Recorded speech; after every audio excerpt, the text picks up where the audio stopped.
আমি বন্যায় থানার ওসি অঞ্জন ভট্টাচার্য। ও, আপনি আমাদের বড়বাবু। নমস্কার স্যার, নমস্কার।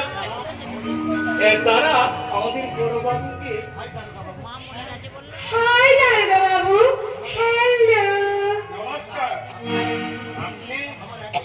আমার একমাত্র মেয়ে স্যার, কলেজে পড়ে, এই মাত্র কলেজ থেকে এলো। ও আচ্ছা, আপনি তো এই অঞ্চলের বিখ্যাত ব্যবসায়ী অজিত পাবন চক্রবর্তী, তাই না? হ্যাঁ স্যার। না স্যার, তবে এই বিখ্যাত এই লোকে বলে, ব্যবসা বলতে আমার ওই একটু আধটু সামান্য ব্যবসা করে এত গণ্যমান্য হয়ে ওঠাকে এতই সোজা? তারা তুই আমাদের বড়বাবুকে একটু ইংরেজিতে বুঝিয়ে বল না। Okay sir, I think my father. ও, না, না, না, না, না। ইংরেজি নয়, বাংলায় বলুন। আমি বাঙালি, কাজে বাংলা বুঝতে আমার কোনো অসুবিধা হবে না। চলুন চলুন বলবাবু, চলুন। কোথায়?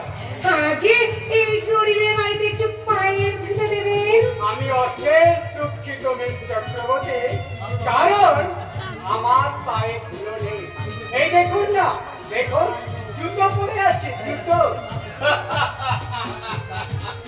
আসলে বাচ্চা মেয়ে তো, তাই না দেখে না বুঝে কথাটা বলে ফেলেছে। আচ্ছা, আপনি এই সময় এই ভাঙা মন্দিরের সামনে দাঁড়িয়ে কি করছেন? চিন্তা করছিলেন? হ্যাঁ, আমার বাবা ওই ভাঙা মন্দিরটাকে কি করে সংস্কার করা যায় ওইটা নিয়ে চিন্তা করছিলেন। আপনার বাবা তো তাহলে ভীষণ ধার্মিক লোক। চক্রবর্তী শুধু ধার্মিক নয় স্যার, উনি মহাদানী, অনুপকারী, মানুষের জন্য, মানুষের মঙ্গলের জন্য। বাহ, বাহ, আপনার বাবা তো তাহলে ভীষণ ধার্মিক, অথচ লোকে কত কথা বলে। আরে বাবা, ওই লোকের কথা আপনি বাদ দিন তো। চলুন না আমাদের বাড়িতে, ওই চা খেতে খেতে আমার বাবার জীবন কাহিনী শুনবেন, আর সবশেষে শুনবেন আমার গান। চলুন শুনুন, আসুন। মেহমান বাবু, আপনি আপনার কানটা একটু পরিষ্কার রাখুন।